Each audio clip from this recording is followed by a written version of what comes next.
Hello everyone, welcome back to another Jurassic World Camp Cretaceous video. In today's Camp Cretaceous video, we are going to be answering a question that loads of people have actually been asking in my comment section. Now the question in discussion here today is, why hasn't any of the family or parents tried to rescue the kids from Isla Nublar during the events of Camp Cretaceous? Now again, for the final time, I believe this is the last time I'm actually recording whilst on holiday, so again I do apologise about the microphone quality if it does sound different. I'm obviously trying my best, trying some editing techniques, so I do apologise about that. But again, this is my last one, we'll be back to normal hopefully in the next video, so don't you worry. And again, if you like Camp Cretaceous or even love it, press subscribe on this channel as it does bring every single Camp Cretaceous theory and query in forms of videos that I'm sure loads of you guys would love. Anyways, getting into today's video, why exactly have the parents or even the government not bothered to rescue these kids?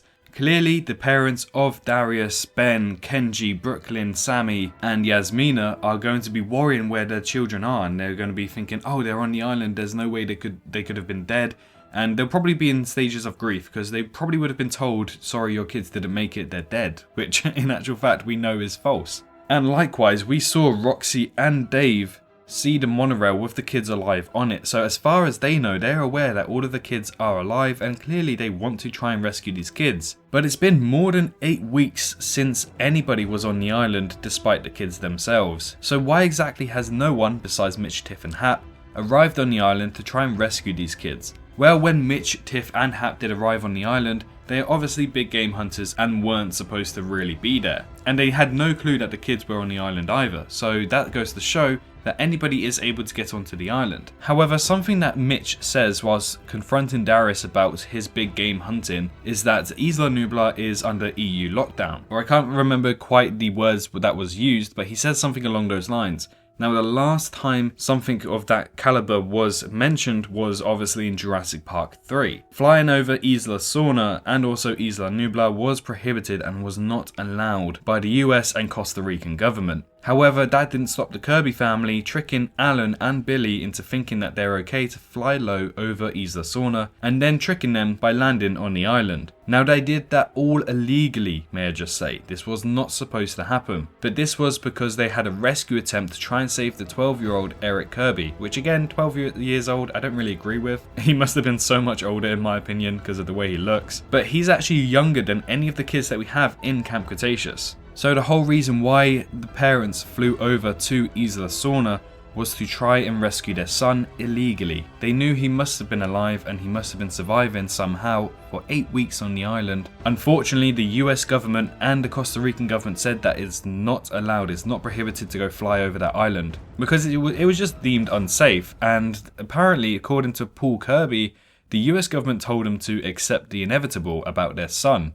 So I don't doubt the fact that the kids' parents actually went to the US Embassy or the Costa Rican government said we need to get on this island to protect our kids, to rescue our kids, and they were told the same thing. Accept the inevitable about your kids. They aren't alive or something of the sorts. So the cold truth as to why no one has bothered to come and rescue the kids after what seems to be nearly 12 weeks is the fact that the governments are saying you can't go over the islands, you can't go to the islands, it's a no-fly zone, it's a no-rescue zone, accept the inevitable. And that is the cold hard truth about the reality of what these parents were probably told.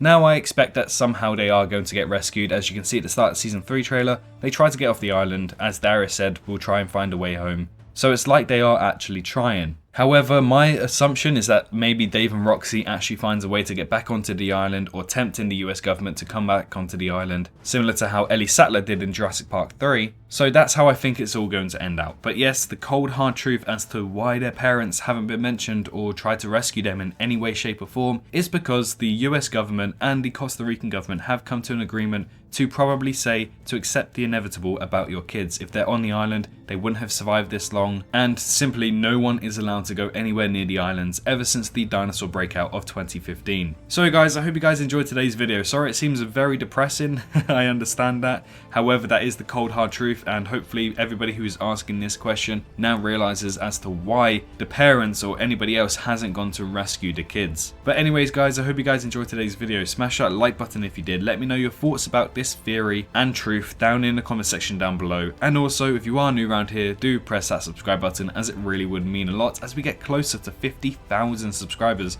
hopefully before the release of Season 3. But in the meantime, like, comment and subscribe, all of that good stuff, and I'll see you all in the next one. Bye bye. Hello, hi, you, did you enjoy the video? Just a little reminder to press that like button and also subscribe. I just want to thank my Patreons for this month, on screen right here, as giving me that little extra support really does go a long way. But anyways, I hope you guys have an amazing rest of your day.